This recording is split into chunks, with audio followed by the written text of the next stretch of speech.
Hello बच्चों, अब गॉसियस theorem का हम लोग सेकंड पार्ट प्रूव करने जा रहे हैं। ठीक है, चलिए आइए देखते हैं। देखिए, फर्स्ट पार्ट में हमने प्रूव करा था ये इक्वेशन, जो स्टेटमेंट इक्वेशन थी गॉसियस थ्योरम की, फाई इज इक्वल टू, ये तो हमारा पूरा पिछला है कि कैसे कैलकुलेट करते हैं, E dot S D S से कैलकुलेट करते हैं, इंटीग्रेशन कर देते हैं ओवर इंटायर सरफेस। लेकिन गॉसियस थ्योरम कहती है कि आप टोटल नेट चार्ज कैलकुलेट कर लीजिए और एप्सिलॉन नॉट से भाग दे दीजिए। सो फर्स्ट पार्ट हमने प्रूव कर दिया था, sigma Q upon epsilon not तक आ गए थे हम। अब सेकेंड पार्ट इसका लेस इंपॉर्टेंट है लेकिन इंपॉर्टेंट है, समझ लेंगे तो आगे के लिए फायदा करेगा। तो सेकेंड पार्ट क्या है, when the charge is situated out of the surface। अब ये सरफेस हमने बनाई थी, उसमें हमने दिखाया था यहाँ ds लेंगे और फिर O पॉइंट पे चार्ज था, ऐसे कोन खींचेंगे, फिर सॉलिड एंगल निकालेंगे, व्हाटएवर। तो सारे फार्मूले वैसे ही चलेंगे इसमें, लेकिन सिचुएशन बदल गई। अब ये पॉइंट यहाँ था O, अब ये पॉइंट आउटसाइड है और चार्ज इस एरिया में नहीं है।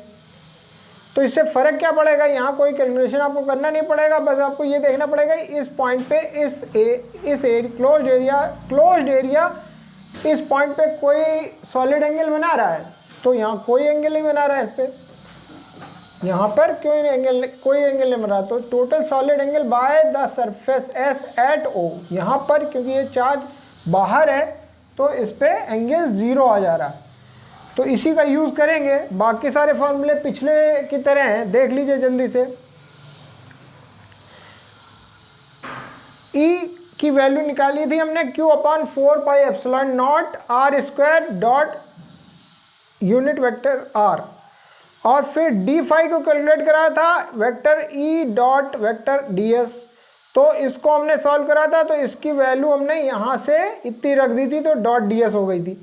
अब उसके बाद हमने इसको रीअरेंज कर लिया इस तरह से कि Q upon 4 pi epsilon not और ब्रैकेट में R vector dot ds vector upon R square. तो इसकी वैल्यू क्या आ गई थी, d ओमेगा की आ गई थी, unit vector R into ds vector upon R square. तो इसकी वैल्यू की जगह ये रख देंगे, तो ये रख दिया, तो वही इक्वेशन बन गई पिछली वाली, d phi equal to Q upon 4 pi epsilon naught into d omega.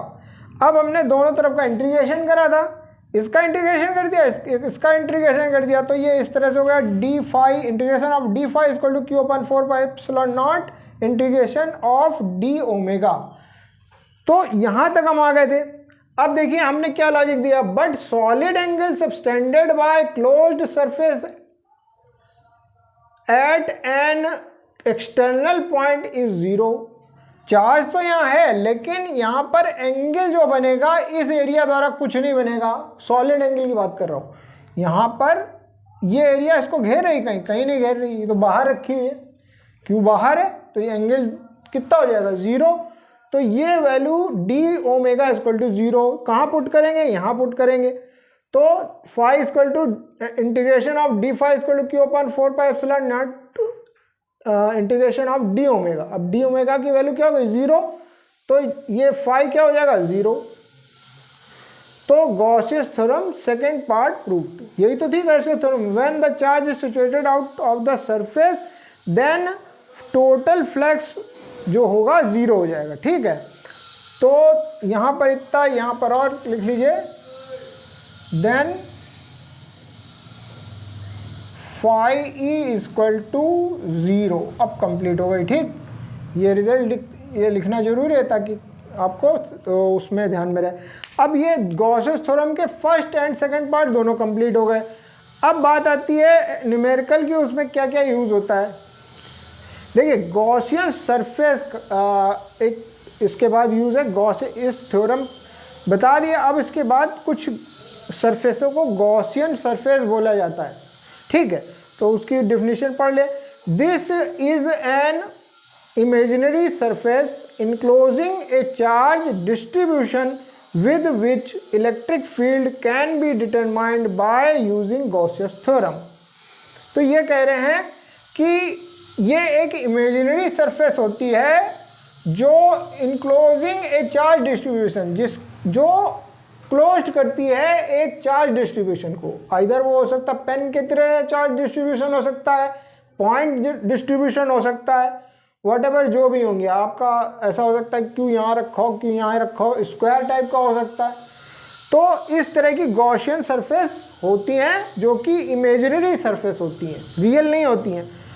तो this is an imaginary surface enclosing a charge distribution को, इन सरफेसों के अंदर चार्ज डिस्ट्रीब्यूशन होता है, बाहर नहीं होता, बाहर होगा तो फाई 0 हो जाएगा। ठीक, अब दूसरी बात इसमें क्या इंपॉर्टेंट है, this is according to symmetry given in the question. अब ये गॉसियन थ्योरम जब सवाल आपके सामने प्रॉब्लम आती हैं, सम्स आते हैं, तो उसके हिसाब से डिफाइन होती है, सिमेट्री के हिसाब से डिफाइन होती है।